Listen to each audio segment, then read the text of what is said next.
In today's video, I am on a quest to make my Mazda RX-8 a little less crappy. We will be installing this much nicer OEM Mazda RX-8 steering wheel that I got off of a very low mile RX-8. So come with me on this kind of like episode 1 of Make RX-8s Great Again, or I don't know, whatever. I haven't figured out quite the name for this yet, but that just seems like it'd be kind of a funny name. Good morning, everybody. My name's Matt. Thanks for tuning into this video. So for some time now, I've been kind of trying to make my Mazda RX-8 a little nicer. I did a nice LRB speed under tray, which I didn't film, unfortunately.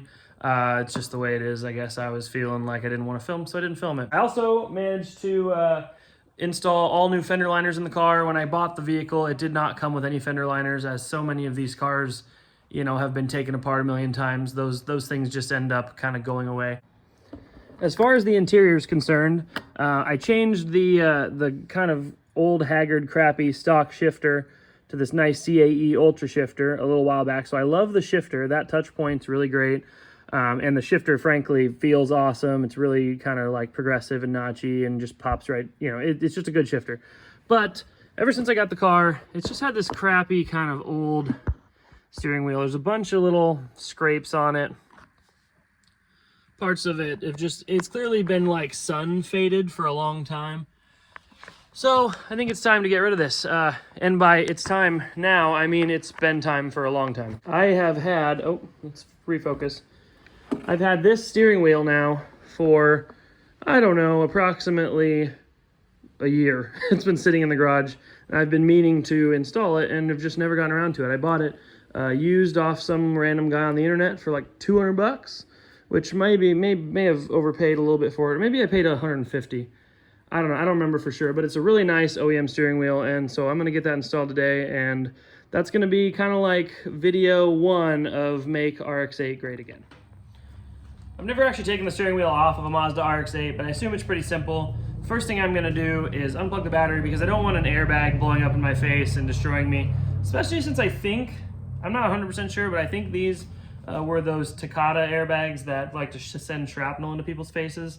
It might be a little questionable that I'm even still running the stock steering wheel, but for now, I'm gonna just look the other way, and maybe in the future, I'll think about an alternative.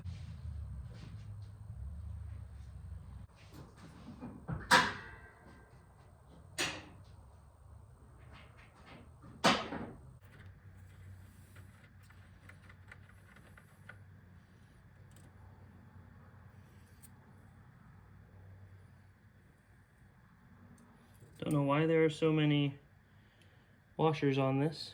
Previous owner wired all this up, but looks all right. So it appears I've got 2 little bolts that I've got to remove. I don't know if you can see that. There was a tiny little cover covering it. So I've got to remove that one and then one on the other side. Then that'll let me remove the airbag. There's that. That's pretty easy. Okay, so I wanted to show you guys the back of the airbag because there's a couple little connectors that took me a second to figure out. Each of these has to be removed to get the airbag off, obviously. Now, you'll see there's this little black kind of thing right here. This is what actually connects it in, like hooks in. I had to use a straight slot screwdriver kind of in the back of it to pry it up in order to get it out. It took me a little bit to kind of figure that out. Now that that little black tab is there, I can just lift the whole thing out, and I'll do it again on this other one. With the airbag out, now I've got this huge nut that I've got to get off. It appears to be a 13/16. I don't know if it's supposed to be metric or not, but this fits perfect, so I'm going to use this. There we go. It's on there tight as hell. Well, there's also a white connector. There's also just a tiny white clip. I had to just squeeze. Oh, let me see if I can show it better. I had to squeeze the top of it down here, like right like this, in order to pull it out. So now that that's out, I should just be able to remove the whole steering wheel. This old wheel was on here really tight. So what I ended up having to do is I threaded this nut on a little bit, just so it was a stopper. And I took the back end of this hammer and I whacked it quite a few times in order to loosen it up. and that ended up doing the trick. So I am going to take this off. Whoop, there it is. Old and busted, new hotness. Old and busted, new hotness. Install is literally just reverse of putting it on. It's pretty simple. Just wanted to mention this. I don't have a workshop manual for the Mazda RX-8, so it was a little tough to figure out what the torque spec should be on this center bolt. Most people recommend between 25 and 35 foot-pounds, but I also saw for like Mazda 3s and a couple other Mazda vehicles, they recommend 30 to 39 foot-pounds. So I think I'm going to take it to 35, and I might put a little Loctite on here, and then I think that should be okay. Now that I've got the battery negative terminal hooked back up, we'll come inside here. It looks like nothing has exploded. And now I have a really nice, almost brand new looking Mazda RX-8 steering wheel. So I'm pretty stoked about that. And horn? Yep, horn works. Now that I've got the steering wheel swapped over, today is a little bit of a maintenance day too, and kind of a forward progression sort of day as far as performance on the car. I say that because I managed to get a local shop to install some used Hankook RS4s on the car. I've needed like a sticky compound on the car for quite a while. I had these Continental Extreme Contact DWS, I think all seasons on it for a while. And while they're fine for driving around on the street, ultimately, you know, I'm a tuner boy.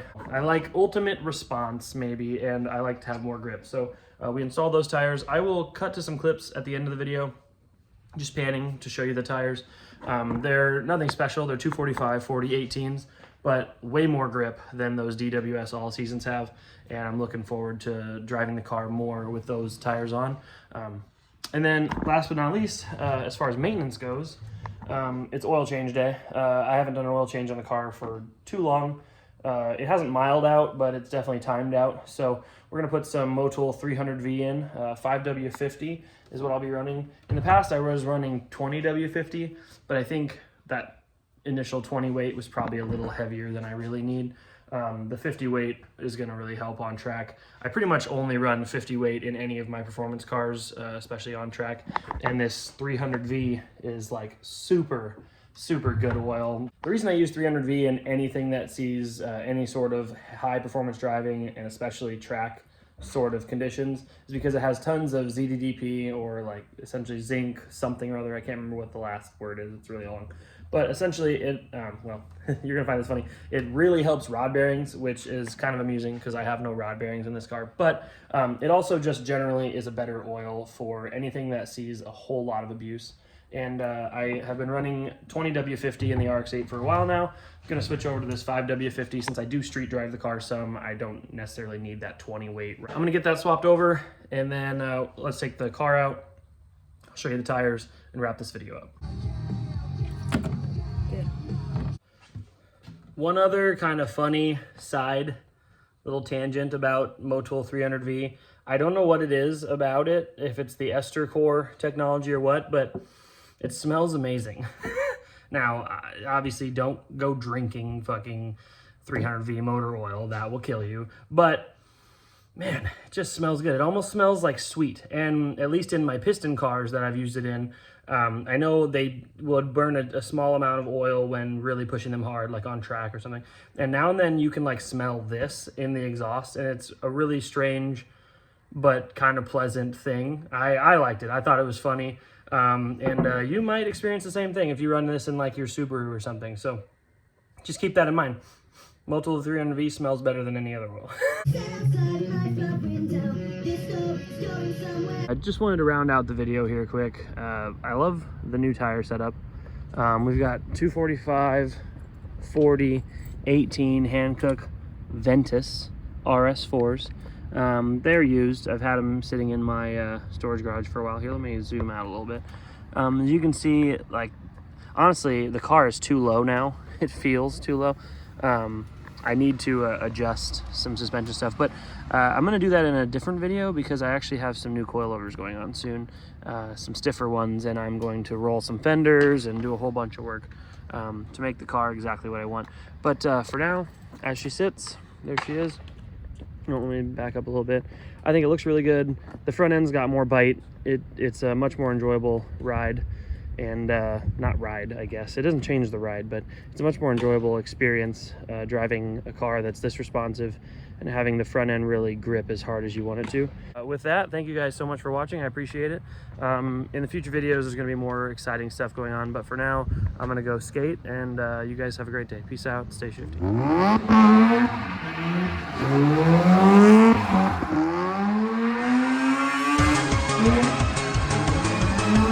Thank you.